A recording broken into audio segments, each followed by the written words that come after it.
段立业的解释让叶晨对林婉儿的身份更加疑惑，他甚至有些后悔不该直接将林婉儿和他的爷爷放走。虽说在他看来，自己已经用了心理暗示，祖孙二人对自己肯定没有什么隐瞒，但当时毕竟时间仓促，自己没有足够的时间和机会询问更多的问题。不过现在后悔也已经晚了，只能尽可能的从这个段立业的身上多问出一些有价值的内容。于是叶晨便看着段立业，继续审问他：你知不知道你们英主为什么要抓他？是为了他这个人，还是为了他身上的某样东西？段立业摇了摇头，这件事我并不清楚，就连我在土耳其的上级也不清楚。我们只知道那次任务能分给我们右军都督府，是一个天赐良机。如果任务成功，英主必有重赏，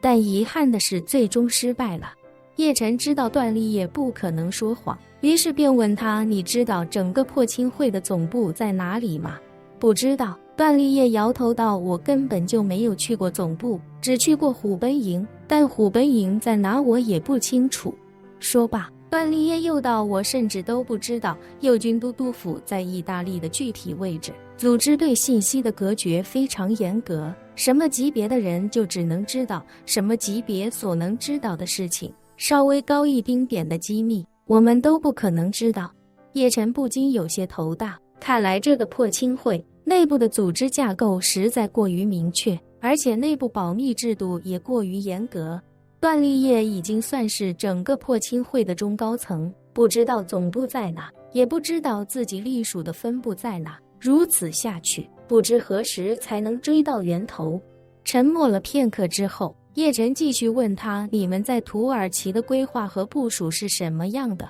段立业回答道：土耳其是专门为塞浦路斯基地配建的一条供应链，目的就是保障塞浦路斯基地的正常运行，通过进口塞浦路斯基地生产的铜矿石来保证塞浦路斯基地的隐蔽性，同时通过合理合法的进口渠道为塞浦路斯运营所需的资金。除此之外，我们还会利用铜矿石的航运，暗中为塞浦路斯基地日常所需的物资。这艘船上有2000吨物资，是要秘密送到塞浦路斯基地的。叶晨又问：你说的这2000吨物资里面具体都有什么？段立业回答道：各种食品药品差不多有300吨左右，还有大量的武器弹药、服装日用品以及死士所需要的各种生活物资、空气水源净化设备的耗材。除此之外，还有将近500吨柴油。叶晨问他：柴油还需要这么远从土耳其运过来？段立业解释道：外界以为铜矿只有几百人工作生活，但其实内部人数足有3-4千人，不但物资开销巨大，能源消耗也非常大。光是矿井下面3-4千人的生活用电就非常庞大，如果全部从塞浦路斯的国家电网购电，那能耗会明显高出同规模铜矿一大截。一旦有心人查看这方面的数据，就能够有所察觉，所以组织要求任何一座基地都不得暴露任何线索。说着，段立业又道：因为要填补这3-4千人的能源消耗，我们从土耳其给他们输送了4台大型柴油发电机组，他们的生活用电全部通过柴油发电来满足。但一座铜矿如果柴油消耗量太大，也会让人怀疑，所以他们需要的所有柴油都由我们船只靠岸之后，有一条专门的管道连接铜矿，柴油直接通过管道完成输送。叶晨听到这里，也不禁对这个组织的细致程度有了几分钦佩。一般来说，越大的组织，细节就越难兼顾。可是破青会如此庞大的规模，在各种细节上都能处理得非常到位，确实很了不起。能源消耗这种事情，一旦被有心人盯上，很容易就能看出其中端倪。经常有警察通过分析居民楼用电数据，发现某一户的耗电量比其他同户型邻居多了好几倍，一查才发现，原来是在家中用大功率日光灯培育违禁植物。而那种3居室的房子， 1个月却用了10几20几人的用水量和天然气量。一旦发现这个异常，追查过去大概率是传销组织的窝点。3室1厅的房子里面挤了20-30个传销人员，所以这座铜矿如果不想暴露任何线索，那他所有的能耗、公开采购的物资，甚至排放的垃圾，都必须符合300人的规模，才不会让人发现异常。否则，一旦任何一个指标出现异常，都有可能被潜在的敌人察觉。这也让叶晨意识到，自己之前的许多操作其实都很缺乏类似的细节。无论是回春丹拍卖会，还是这段时间在全球范围内都很有知名度的九玄制药，其实都有些高调了。一旦被破青会盯上，查到自己不过就是时间问题。这时段立业又开口道，对了，我这次携带的物资里面还有给他们准备的解药。叶晨问他，解药是在土耳其生产制作的吗？不是。段立业摇头道，解药是组织派人送到土耳其的，但从哪送过来我也不清楚。叶晨皱眉问道，解药到土耳其有固定的送达时间吗？没有。段立业解释道，组织每次给解药的时间都是随机的，有时候到几乎快要消耗完了的前一天才送到，但有时候却提前1-2个月就忽然送来了，根本捉摸不定，也没有任何规律，都是忽然通知我们解药已经送到了某个地方，让我们自己去取，估计就是为了不让我们摸到规律。顿了顿，段立业又道，另外每次送来的数量都是不同的，有时候送1个月的，有时候送3个月的，而且这些解药送过来时都配有一个专门的保险箱，到我们手里之后，我们每次给基地送药前开启保险箱都要向组织申请，组织授权之后我们才能打开保险箱。叶晨惊讶地问道，保险箱是联网的？对。段立业点头道，不仅联网，而且有自毁装置，一旦我们打开新的保险箱，上一个保险箱就会自毁，一旦遇到暴力破解也会触发自毁，所以只有组织授权我们才能从里面拿解药，而且保险箱有自己的识别功能，可以精确地记录我们拿出去多少解药，而我们每次都只能拿固定数量的解药，多1颗都不行，否则一旦组织意识到事情脱离掌控，也会立刻启动自毁。说着，段立业又道，不只是我们的保险箱，塞浦路斯基地节度使手里的保险箱也是一样，他的保险箱内虽然有应急的解药储备，但也需要向组织申请授权才能开启，一旦那里发生变故，组织会立刻停止解药的供应，同时毁掉储备在保险箱内的解药，如此一来，最多1个礼拜，这个基地内的所有人都会死掉。叶晨有些疑惑地问道，这么重要的事情搬到网络上，万一被黑客入侵，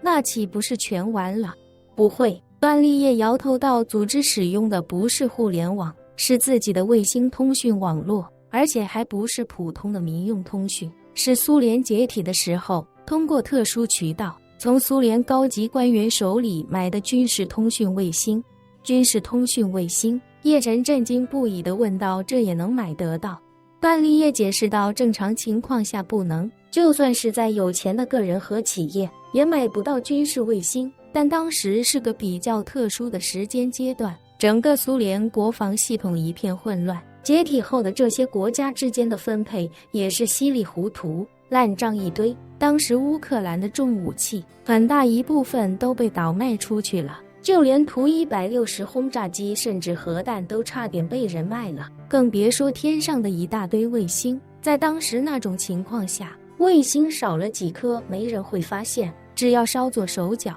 其他人都不知道天上还有这几颗卫星是他们的。说着，段立业又道，这批卫星本身就有极高的安全性，而且又重置过通讯代码，所以就连设计它的人也不可能破解现在的通讯内容，被破解的可能性几乎不存在。不过它也有一定的弊端，最大的弊端就是卫星年代有些老旧，还是老一代的窄带移动通讯卫星，传输的速率比较慢，所以只能进行文字和字节命令传输，像监控各地保险箱的状态，保险箱在正常情况下只需要定时给卫星发送几个字节的命令就可以了。如果出现异常，命令也只有几个字节。激活自毁装置也是一样，这种很小的数据传输是完全没有任何问题的。除此之外，它在关键时刻能满足极少的用户使用这套系统进行语音通话，但无法满足视频信号传输。叶晨点了点头，道：也就是说，即便塞浦路斯的基地可能安装了监控设备，组织也无法实时查看，对吗？对，段立业道，塞浦路斯的监控设备都是他们本地存储，我每次过来会带一份过去1周的监控录像拷贝回去，但这份数据不会连接互联网，只在土耳其做留存，每隔一段时间会将所有数据上交给右军都督府。至于右军都督府会不会再将这些数据上交给英主，我就不知道了。叶晨不禁笑道，看你年纪这么大了，没想到对这方面了解还挺多。段立业恭敬道，这些都是在虎贲营的时候系统培训过的。叶晨饶有兴致地问他，那我问你，据你所知，你们这种自毁装置启动过吗？启动过。段立业不假思索地说道，差不多20年前，一个基地就曾经因为一场重大失败被组织启动了自毁装置，而且那一次组织非常狠心，一直拖到正常送药的前一天才临时通知特使不必送药，同时告知对方节度使是特使那边出了些许意外，让他再多等半天，如果第二天凌晨特使还没送到，组织就会授权他打开保险箱启动储备的解药。然后呢？叶晨皱眉问道，组织一直用谎言拖到他们快要毒发身亡，然后启动了自毁。是。段立业重重地点了点头，表情骇然地说道，组织没有派人送药，又在最后一刻毁掉了备用的解药，那个基地包括节度使、骁骑卫、死士以及死士家属在内的5000多人全部毒发身亡，无一幸免。叶晨问他，你怎么知道的这么清楚？段立业解释道，这是组织在内部解密的资料，当时之所以解密，